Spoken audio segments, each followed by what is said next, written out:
لله وكفى وسلام على عباده الذين اصطفى أما بعد فأعوذ بالله من الشيطان الرجيم بسم الله الرحمن الرحيم قل هل يستوي الذين يعلمون والذين لا يعلمون إنما يتذكر أولو الألباب صدق الله العظيم قال النبي صلى الله تعالى عليه وسلم إنما بعثت لأتمم مكارم الأخلاق أو كما قال عليه الصلاة والسلام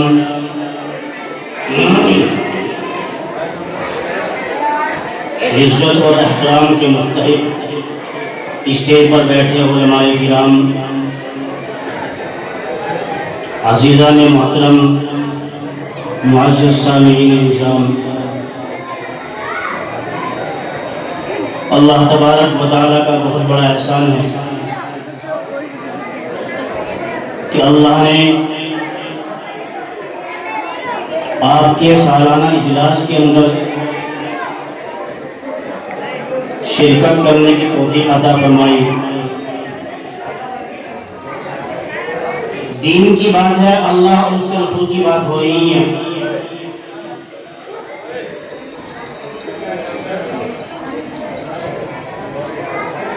میرے عزیزوں، قرآن کریم میں اللہ نے ارشاد فرمایا ان الدین عند اللہ الاسلام۔ اللہ تبارک و تعالیٰ کو سب سے زیادہ پسندیدہ مذہب وہ دین اسلام ہے۔ حدیث کے اندر آتا ہے، اللہ کے نبی صلی اللہ علیہ وسلم نے ارشاد فرمایا جو اسلام اللہ کو پسند ہے وہی اللہ کے نبی کو بھی پسند ہے۔ جس اسلام کو اللہ تبارک و تعالیٰ نے پسندیدہ مذہب بتایا ہے اس کی بنیاد اللہ کے نبی صلی اللہ علیہ وسلم نے 5 چیزوں پر رکھی ہے۔ سب سے پہلی بنیاد یہ ہے شہادت اللہ الہ الا اللہ وان محمد رسول اللہ، دل سے اس بات کا اقرار کرنا کہ اللہ تبارک و تعالیٰ کی ذات تنہا تنہا اکیلا بادشاہ ہے، حضرت محمد مصطفیٰ صلی اللہ تعالی علیہ وسلم اللہ کے پکے سچے رسول ہیں۔ اس بات کا اقرار کرنا یہ سب سے پہلی بنیاد ہے۔ کرنے والی ذات اللہ کی ہے۔ پریشانی آتی ہے، مصیبتیں آتی ہیں، تکلیفیں آتی ہیں، کس کی طرف سے آتی ہے؟ اللہ کی طرف سے آتی ہیں۔ انسان کو خوشی ملتی ہے، کس کی طرف سے ملتی ہے؟ یہ بھی اللہ کی طرف سے ملتی ہے۔ انسان خوشی اور مسرت کے وقت کے اندر اپنے آپ کو بہت اچھا محسوس کرتا ہے، یہ بھی اللہ کی طرف سے ہے۔ انسان کے سامنے گھروں کے اندر جو پریشانیاں مجبوریاں آتی ہیں، تمام کی تمام چیزیں اللہ کی طرف سے ہے۔ انسان کی کمائی کے اندر برکت ہوتی ہے، یہ بھی اللہ کی طرف سے ہے۔ انسان کی کمائی کے اندر برکت نہیں ہو رہی ہے، یہ بھی اللہ کی طرف سے ہے۔ انسان اس بات کے اوپر اپنے آپ کو جما لے کہ جتنی بھی چیزیں ہوتی ہیں ساری کی ساری اللہ کی ذات کرنے والی ہے، اللہ کے علاوہ کوئی کرنے والا نہیں ہے۔ اس بات کا اقرار کرنا یہ سب سے پہلی بنیاد ہے۔ دوسری بنیاد اقام الصلاۃ و ایتاء الزکوٰۃ، نماز کا قائم کرنا یہ دوسری بنیاد ہے۔ اللہ کے نبی علیہ الصلوۃ والسلام نے ارشاد فرمایا من ترک الصلاۃ متعمدا فقد کفر جہارا۔ اگر کوئی انسان بغیر کسی عذر کے، بغیر کسی مجبوری کے، بغیر کسی پریشانی کے جان بوجھ کر کے نماز چھوڑتا ہے، اللہ تبارک و تعالیٰ کے اس نے حکم کو توڑ دیا، بغیر کسی پریشانی کے، بغیر کسی عذر کے نماز کو اس نے ترک کر دیا، گویا اس نے کھلم کھلا کفر کیا۔ آپ اندازہ لگائیے، نماز اتنی بڑی عبادت ہے جس کی کوئی انتہا نہیں، سب سے بڑی عبادت نماز ہے۔ حدیث کے اندر آتا ہے، اللہ کے نبی علیہ الصلوۃ والسلام نے ارشاد فرمایا الصلاۃ عماد الدین فقد اقامها اقام الدین ومن هدمها هدم الدین۔ نماز دین کا ستون ہے، جس نے نماز کو قائم کیا اس نے دین کو قائم کیا، جس نے نماز کو چھوڑ دیا اس نے دین کو ڈھا دیا۔ آپ اندازہ لگائیے ہم نماز کے کتنے پابند ہیں، نماز ادا کرتے یا نہیں کرتے، نماز کی پابندی ہم سے ہوتی یا نہیں ہوتی۔ مسجد سے اذان کی آواز آتی ہے، اللہ تبارک و تعالیٰ کا حکم ہوتا ہے کہ مسجد کو آباد کرنے والے بنو، مسجد کے اندر نماز ادا کرنے والے بنو۔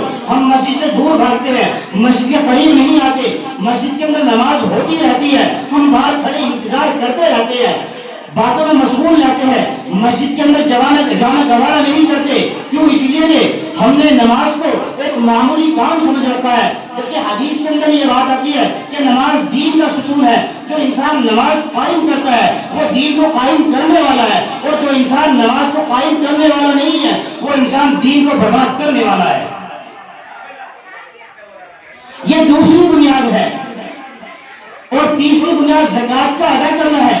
اللہ نے آپ کو مال عطا فرمایا اور اس کے اوپر پورا سال گزر گیا، اب آپ کی ذمہ داری یہ ہے کہ آپ زکوٰۃ ادا کرنے والے بنو۔ چوتھی بنیاد یہ ہے کہ انسان روزہ ادا کرنے والا بن جائے، روزہ رکھنے والا بن جائے۔ اور اگلا مہینہ رمضان کا مبارک مہینہ آ رہا ہے، مسلمان کی یہ خاصیت ہو چکی ہے، مسلمان کے اندر یہ بیماری پیدا ہو چکی ہے کہ روزہ رکھنے کو تیار نہیں ہے۔ پانچویں بنیاد یہ ہے، اگر اللہ نے آپ کو مال عطا فرمایا اور آپ صاحب حیثیت بن چکے ہیں، من استطاع الیہ سبیلا، آپ کو اللہ نے مال عطا فرمایا تو آپ کی ذمہ داری یہ ہے کہ جاؤ جا کر کے حج ادا کر کے آؤ۔ یہ پانچ بنیادیں اللہ کے نبی علیہ السلام نے بیان فرمائی ہے۔ اب آپ ذرا غور کیجئے، آپ اپنے مکان کی تیاری کرتے ہیں، بنیاد کی تیاری کر رہے ہیں، بنیاد کبھی نظر نہیں آتی، آپ نے بنیاد اچھی بھری ہے، اس کے اندر لینٹر کی تیاری کی ہے، آپ نے اس کے اندر سریا لگایا ہے، آپ نے لوڑی بدر کو لگایا ہے، بہت مضبوطی کے ساتھ آپ نے بنیاد کو تیار کیا ہے، لیکن میرے عزیزوں جب آپ نے بنیاد کو تیار کر دیا، بنیاد کو نیچے چلی گئی، بنیاد کو ڈھانپ دی گئی ہے، کس کے ذریعے سے؟ دیواروں کے ذریعے سے، مٹی کے ذریعے سے، حتیٰ کہ سپورٹ کے ذریعے سے، بنیاد کبھی نظر نہیں آتی۔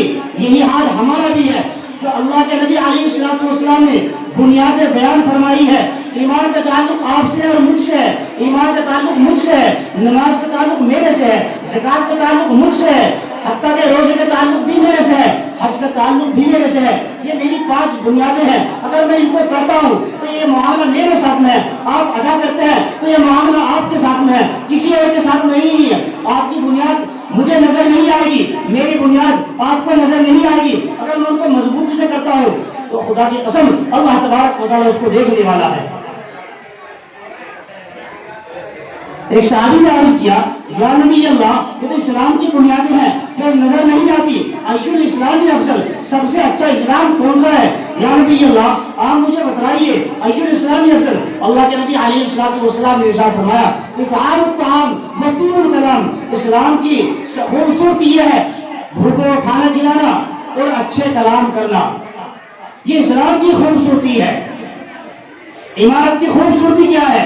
عمارت کی خوبصورتی ہے آپ نے دیوار قائم کر دی، بنیاد اندر جا چکی ہے، دیوار آپ نے قائم کی ہے، اب آپ نے پلستر کی تیاری کی ہے، پلستر لگا دیا ہے، آپ نے روغن کی تیاری کی ہے، اس کی چھت کو اچھا بنایا ہے، یہ اس کی خوبصورتی ہے۔ اسلام کی خوبصورتی یہ ہے اپنے اخلاق کو اچھا کرنا ہے، یہ اسلام کی خوبصورتی ہے۔ اما عائشہ رضی اللہ تعالی عنہ سے معلوم کیا، ایک صحابی نے عرض کیا، اما آپ ہمیں یہ بتلا دیجئے اللہ کے نبی علیہ السلام کے اخلاق کیسے تھے؟ اللہ کے حضرت عائشہ صدیقہ رضی اللہ تعالی عنہ نے ارشاد فرمایا، کان خلق القرآن، پورا قرآن اٹھائیے، کہیں سے بھی پڑھیے، کچھ بھی دیکھ لیجئے، ہر آیت ہر لفظ اللہ کے نبی علیہ السلام کے اخلاق بیان کر رہا ہے۔ حدیث میں آتا ہے اللہ کے نبی علیہ السلام نے ارشاد فرمایا، اپنے اخلاق کو اچھا کرنے والے بنو، اطعام الطعام وطیب الکلام، کھانا کھلانا اور کلام کے اندر نرمی پیدا کرنا، یہ اچھے اخلاق میں سے ہے۔ اگر ہمارا کلام اچھا نہیں ہے، ہماری بول چال اچھی نہیں ہے، ہم پیار سے بولنے کو تیار نہیں ہے، ہم اچھے بولنے والے نہیں ہیں۔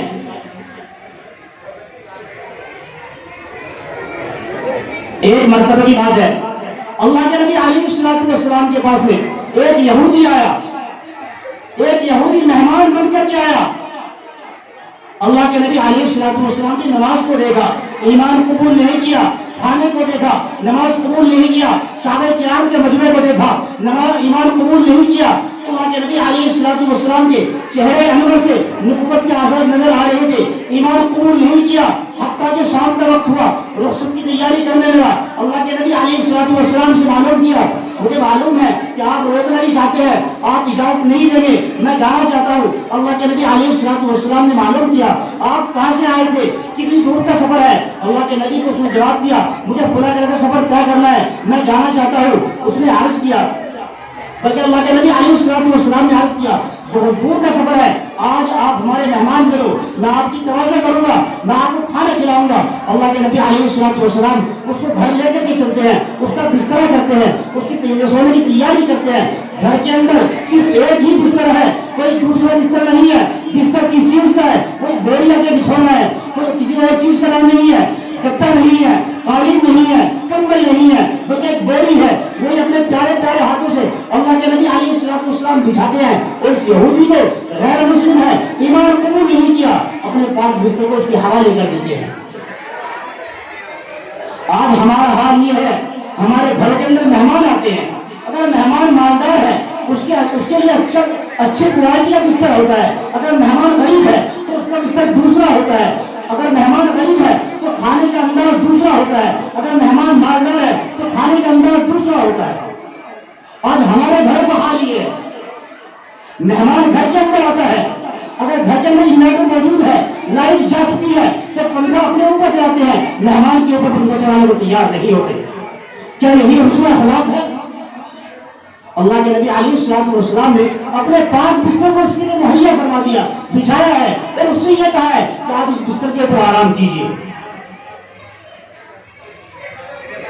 اللہ کا حکم ہوتا ہے، وہ غیر مسلم یہودی ہے، ایمان قبول نہیں کیا، اللہ کے نبی علیہ السلام نے پاک بستر پر آرام کر رہا ہے، حکم ربی ہوتا ہے، رات میں کسی وقت اس کا پیٹ خراب ہو جاتا ہے اور پاخانہ اس پاک بستر پر نکل جاتا ہے، تہجد کا وقت ہوتا ہے، اللہ کے نبی علیہ السلام مسجد نبوی کے اندر جاتے ہیں، نماز ادا کرتے ہیں، تہجد سے فارغ ہوتے ہیں، فجر کا وقت ہوتا ہے، فجر کی نماز ادا کرتے ہیں، حتیٰ کہ اشراق کا وقت آتا ہے، اشراق کے وقت میں آ کر کے اللہ کے نبی علیہ السلام جب نماز سے فارغ ہوتے ہیں، ذہن کے اندر یہ بات آتی ہے کہ مہمان گھر پہ موجود ہے، میں جا کر کے اس کی خبر گیری لیتا ہوں، ناشتہ اس نے کیا یا نہیں کیا، آخر کس حال میں ہے، جا کر کے اس کو دیکھتا ہوں۔ اللہ کے نبی علیہ السلام آتے ہیں، آ کر کے دیکھتے ہیں بستر خالی ہے اور بستر پاخانے میں سڑا ہوا ہے۔ اللہ کے نبی علیہ السلام اس بوری کو اٹھاتے ہیں، لوٹے کے اندر پانی لیتے ہیں، ایک ہاتھ سے پانی ڈالتے ہیں، پیارے پیارے ہاتھ سے پاخانے کو صاف کرتے ہیں۔ اگر چاہتے صحابہ کرام کا مطلب موجود تھا، کسی صحابی سے حکم کرتے، کسی صحابی کو کہتے کہ آؤ اس بستر کو دھو لو، کیا کوئی صحابی انکار کر سکتا تھا؟ کوئی صحابی انکار کرنے والا نہیں ہوگا، اس لیے کہ اللہ کے نبی علیہ السلام کے جانثار صحابہ کرام اللہ کے نبی علیہ السلام کے حکم پر مر مٹنے کو ہمیشہ تیار رہتے تھے۔ اللہ کے نبی علیہ السلام نے اس بستر کو خود پاک کیا، خود دھویا ہے۔ وہ یہودی جس کا سامان گھر میں موجود تھا، رہ گیا تھا، اس کے ذہن کے اندر یہ بات آتی ہے کہ میرا قیمتی سامان جو گھر کے اندر رہ چکا ہے، اللہ کے نبی علیہ السلام کے پاس میں آنا چاہتا ہوں، مجھے معلوم نہیں ہے میرے ساتھ میں کیا معاملہ ہوگا، میرا سامان قیمتی ہے، میں اس کو لینا نہیں چاہتا ہوں، اگر جاتا ہوں میرے ساتھ میں کیا معاملہ پیش آتا ہے مجھے علم نہیں ہے۔ یہی بات سوچتا سوچتا آہستہ آہستہ قدموں سے آ رہا تھا، دور سے دیکھا اللہ کے نبی علیہ السلام اپنے پیارے پیارے پاک ہاتھوں سے اس ناپاکی کو دور کر رہی ہے، دھو رہی ہے۔ جب اس نے یہ منظر کو دیکھا، اس منظر کو اپنی آنکھوں سے دیکھا، خدا کی قسم اپنے قدموں کو تیز کر دیا اور آگے کے اللہ کے نبی علیہ السلام کے قدموں میں گر گیا اور یہ کہا یا نبی اللہ آپ مجھے کلمہ پڑھا دیجئے۔ اللہ کے نبی علیہ السلام نے اس سے یہ ارشاد فرمایا آخر کیا وجہ ہے، تو کل سے یہاں آیا ہوا ہے، تو نے مجھے بھی دیکھا ہے، میرے صحابہ کرام کو بھی دیکھا ہے، میرے چہرے کو بھی دیکھا ہے، پڑھنے کے انداز کو دیکھا ہے، گفتار کے انداز کو دیکھا ہے، اللہ کے نبی علیہ السلام کے اور عمل کو دیکھا ہے، تو نے اسلام قبول کیوں نہیں کیا، آخر آپ اسلام قبول کرنے کو مجھ سے کیوں کہہ رہا ہے؟ اس شخص نے جواب دیا یا نبی اللہ پہلے آپ مجھے کلمہ پڑھا دیجئے، میں اسلام کے اندر داخل ہونا چاہتا ہوں، میں اسلام قبول کرنا چاہتا ہوں۔ اللہ کے نبی علیہ السلام نے اس کو کلمہ پڑھایا، اسلام کے اندر داخل کرایا اور اس سے معلوم کیا اب مجھے یہ بتا کہ اسلام کے اندر داخل کر سے کیوں نہیں ہوا تھا، اب کیوں ہوا ہے؟ اس نے جواب دیا یا نبی اللہ میں نے دنیا کا سفر کیا ہے، دنیا کا سفر کیا ہے، جگہ جگہ میں جا گیا ہوں، لیکن میں نے اس روئے زمین کے اوپر آج تک ایک ایسا بادشاہ نہیں دیکھا جیسا آپ کے اندر اخلاق میں نے دیکھے ہیں، ایسا بادشاہ میں نے کبھی نہیں دیکھا۔ میرے عزیزو، اللہ کے نبی علیہ السلام نے اپنی نماز کو لمبا کیا، راتوں کے اندر کھڑے ہو کر قیام کیا، پیروں پر برم آ جایا کرتا تھا، پیر سوکھ جایا کرتے تھے۔ اللہ کے نبی علیہ السلام کے پاس میں جبرائیل امین آتے ہیں اور یہ ارشاد فرمایا یا ایھا المزمل قم اللیل الا قلیلا نصفہ او انقص منہ قلیلا او زد علیہ ورتل القرآن ترتیلا۔ اے محمد نماز کو ہلکا کرو، نماز کو ہلکا کرو، نماز کو ہلکا کرو۔ کیوں؟ اس لیے کہ تم لمبی نماز پڑھتے ہو، تمہارے پیر سوکھ جایا کرتے ہیں، تمہارے پیروں کے اوپر برم آ جایا کرتا ہے۔ اللہ کے نبی علیہ السلام نے امت کے ہم نے آنسو بہانے شروع کیے لعلک باخع نفسک علی آثارہم ان لم یؤمنوا بہذا الحدیث اسفا۔ جبرائیل علیہ السلام آتے ہیں اور آ کر کے یہ ارشاد فرمایا وَلَسَوْفَ يُعْطِيكَ رَبُّكَ فَتَرْضَىٰ۔ اے محمد امت کے غم کے اندر اتنے آنسو نہ بہایا کرو، اس لیے کہ اللہ نے حکم دیا ہے، اللہ نے ارشاد فرمایا ہے کہ عن قریب تم کو راضی کر دیا جائے گا۔ سخاوت کی باری آتی ہے، سخاوت کی باری آتی ہے۔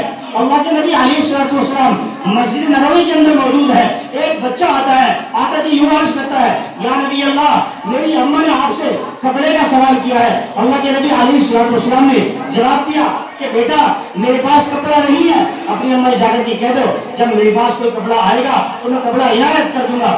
امی سے جا کر کے اس نے یہ کہا امی جان اللہ کے نبی کے پاس میں کوئی کپڑا نہیں ہے۔ امی نے ارشاد فرمایا کہ بیٹا جا کر کے یوں کہہ دے کہ جو بدن کے اوپر تمہارے کرتا پڑا ہوا ہے جاؤ جا کر کے وہ کرتا عنایت فرما دو۔ اللہ کے نبی علیہ السلام کے سامنے جب یہ بات رکھی گئی تو اللہ کے نبی نے اپنے کرتے کو اتارا اور اتارنے کے بعد میں اس کے حوالے کر دیا۔ وہ بچہ وہ کرتا اپنے گھر لے کر کے آیا، نماز کا وقت ہوتا ہے، اللہ کے نبی علیہ السلام مسجد نبوی کے اندر کہیں سے کپڑا آ جائے میں اس کو ڈھانپ کر کے اپنے بدن کو چھپا کر کے نماز ادا کرنے والا بن جاؤں، اس انتظار میں بیٹھے تھے۔ جبرائیل علیہ السلام آتے ہیں اور یوں ارشاد فرمایا فلا تبسطها كل البسط فتقعد ملوما محسورا۔ اے محمد سخاوت تو کرو لیکن اتنی نہیں کہ تمہیں ملامت اختیار کرنی پڑ جائے، کہ تمہیں پریشانی ہو جائے، کہ تمہیں پریشانی کا سامنا کرنا پڑ جائے۔ سخاوت تو کیجئے، کوئی انکار کرنے والا نہیں ہے۔ تو میرے عزیزو اللہ کے نبی نے اپنی نماز کو لمبا کیا، جبرائیل آئے اور آ کر کے روکا۔ اللہ کے نبی علیہ السلام نے امت کے غم میں آنسو بہائے، اللہ کے نبی علیہ السلام کو اللہ کی طرف سے روک دیا گیا۔ اللہ کے نبی علیہ السلام نے سخاوت کے دروازوں کو بند کیا۔ اللہ کے نبی علیہ السلام کے بعد میں جبرائیل علیہ السلام آتے ہیں اور آ کر کے روکتے ہیں کہ سخاوت تو کرو لیکن اتنی بھی نہیں کہ تمہیں پریشانی اٹھانی پڑے۔ لیکن خدا کی قسم جب اخلاق کی باری آتی ہے، کردار کی باری آتی ہے تو میرے اللہ نے ارشاد فرمایا نون والقلم وما يسطرون ما انت بنعمة ربك بمجنون وانك لأجل وانك لعلى خلق عظيم۔ جب اخلاق کی باری آتی ہے تو میرے اللہ نے ارشاد فرمایا اے محمد اپنے اخلاق کو اونچا کرو، اپنے اخلاق کو اونچا کرو، اپنے اخلاق کو اونچا کرو۔ حدیث کے اندر آتا ہے اللہ کے نبی صلی اللہ علیہ وسلم نے ارشاد فرمایا انسان لمبی نماز پڑھتا ہے، اللہ جانتا ہے، وہ جانتا ہے معافی ہوگی یا نہیں ہوگی اللہ جانتا ہے۔ انسان زکات دیتا ہے، زکات وہ اپنے مال کی ادا کر رہا ہے۔